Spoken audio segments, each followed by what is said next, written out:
Put some respect on his name. Put some respect on this man's name. Because pound for pound, he just might be the best coach in the world. See, I thought it was Simone Inzaghi, but pound for pound, with the quality of players he has and what he's been able to achieve with what he's been given, he might be the best manager in the world. So you see, I don't rate you based on how well you do with superstar players. I rate you on how well you do with the level of players you have. So if you have bricks and are able to execute with either average, I'm not saying he has bricks, but the fact of the matter is that there are several teams in the UCL and the EPL that's man for man are better than Aston Villa, man for man. So the fact that he's been able to coach this team this well, give this man his flowers. Give this man his flowers. Because what you saw in that game was coaching. What you saw in that game was tactics. What you saw there was strategy. And what you just saw was a guy who he's good at this. You see, there are guys who they're just really good at this. So from his days in Sevilla, from what he did to Villarreal, remember, this man took Villarreal to a UCL semis. This man won Villarreal their very first European trophy, beating United in that Europa League. This man has led Villa into top four, into the UCL, and they now have 2 out of 2, beating Bayern Munich. This is the first time Villa are in the Champions League era of the competition. Obviously, they were in the European Cup, but in the Champions League era, in this format, this is the first time they're in it. So to have 2 wins out of 2, and this being a huge dub against a team who have 2 trebles, give Emery his flowers. Pound for pound is the best coach. Pound for pound, this is the best coach. Like, the coaching here is just outstanding in terms of the defensive organization, their shape without the ball, what they do with the ball, how they were able to counter, how organized and how structured they are. This guy's coaching is elite. You see, I have more credit for him than Pep. Pep is amazing, but you do have world-star players and world-class players. So I am going to give someone like an Emery more credit than an Ancelotti or a Pep, because I give you more credit if you're able to execute with lesser players. That is literally better coaching. I'm able to get results with inferior players. So 100% pound for pound, he's a better coach than Pep and Carlo Ancelotti. 1,000% Pep and Ancelotti would not do with these Villa players what Emery is doing with these Villa players. That is a cold, hard, scientific fact. But this kid's good. This kid's good. This kid is good. How many times has this guy scored off the bench? Literally, how many times has this guy come off the bench and scored? It's insane. And that was, see, Neuer was being Neuer. But for Durán to notice he was off the line and to take the shot that quickly and to execute it so well over Neuer, that is a brilliant goal. The situation is this. And any player who is confident, they know. Durán in his mind, I'm not a super sub. Don't you dare give me that thing. I'm not Solskjaer, I'm not Thuram Flo. I'm not a super sub. I am a starter. If you're Watkins, look over your shoulder. If you're Emery, this is the best possible thing. Because what you want for a manager is competition. You want every player sweating in training. And you want every player looking over their shoulder. So for now, Emery now has to think that there is going to come a moment in the season where Durán has to be a starter. Because Watkins, if you're not getting those goals and Durán keeps on scoring, no, you have to reward a guy if he keeps on scoring off the bench with starting. Now, if he starts and he doesn't score for a few games, then that's fine. But 100%, you have to reward this guy. He has to be a starter. Congrats to what Watkins did last season, but this is a new season. It's a new era. And I'm sorry, this is a damn good player. Colombia are looking good. Shout out to your boys, Colombia, because this is yet another freaking baller that Colombia have. All right, let's get to your boy Kompany, man. This is on Kompany. First L, Kompany, this is on you.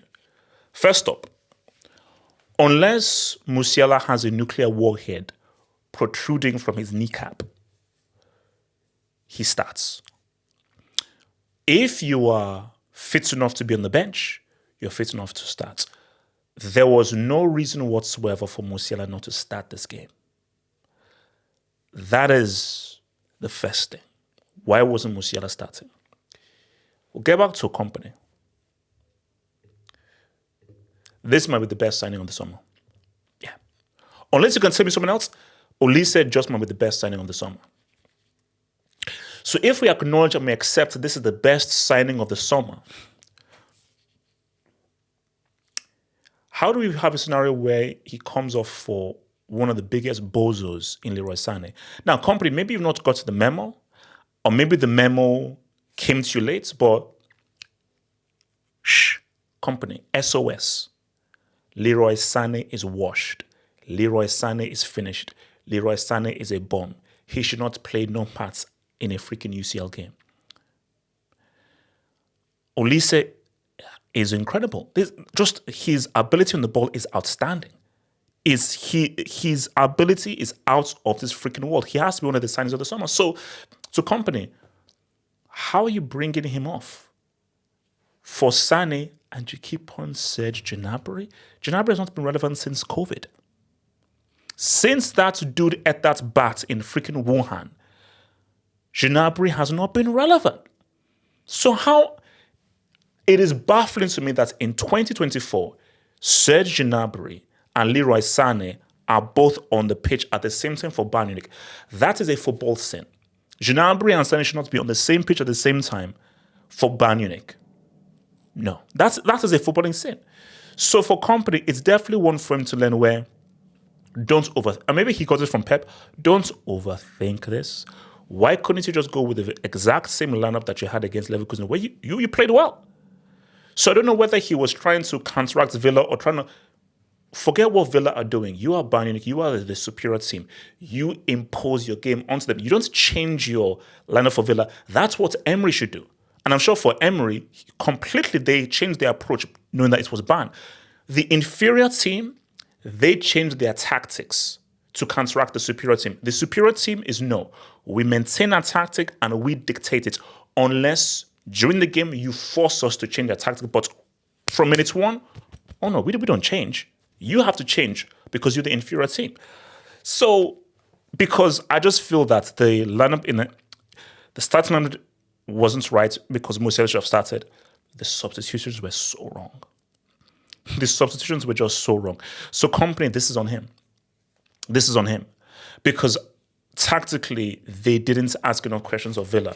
So that's why I think that the manager has got it wrong, because the manager does a job when chances are created. Not enough chances were created. I could just see tactically, they could not figure out Emery. And Emery just tactically did his homework, studied Bayern, and managed to stifle them extremely well. And once they had the opportunity, they countered, man. So basically, shout out to Villa, man. Huge win, huge W. Oh, I almost forgot. Emi Martínez, man. Guys, with no Emi Martínez, Argentina don't know when they World Cup or a Copa America. They don't. I still say Courtois is still the best keeper. There's an argument for Emi Martínez, bro. There's an argument for Emi Martínez in terms because he's the best penalty stopper out there. 100%. His penalty stopping is amazing. When you look at his resume of clutch saves, and remember he was doing this since Arsenal. When you look at his clutch saves and how many keys and the amount of key saves he had to make in this game when Bayern were now putting pressure on Villa, it's huge. I told you, Emi Martínez, bro. Argentina do not win no Copa or World Cup without this dude. Heck no. So when they not talk about this Argentina dominance, you talk about Emi Martínez. And for this Villa team, this is the beautiful thing. This is what I like. Screw that playing from the back crap. Because give me Emi Martínez over Ter Stegen or Edison every day of the week. That's what I want from a keeper. I don't want I can play from the back, and press resistance. I don't want any of that crap. You are the last line of defense. So when they breach a defensive line, can you ensure that they will not score? You are the last line of defense, and that's what I want. And for Emi Martínez, that's what I want from a keeper, where you are not scoring. This ball is not entering that fishnet. I am the last line of defense, and I will ensure that you are not putting that ball in the back of the net. That is what I want from a keeper. I don't want no bombers modern keeper. Pep, keep those bombers ball playing losers. Keep them for you. Give me the Emi Martínez. Put some respect on this guy's name, man. Bro, said it at the start, and I said it when we talked about it. They're not winning the UCL. Aston Villa are outsiders. Because whenever we have a semi-final, it's the usual suspects that are always there. Keep an eye out on Villa. Keep a strong eye out for Villa. And for Kompany and Bayern, a much-needed loss. This is now time for Kompany and his team to now really rethink this tactic, rethink this strategy, and really do their homework. It was the perfect loss for them to have, for them to now be like, the honeymoon period is over. Time to rethink, recalibrate, and now try to tweak a few things to make the team more effective.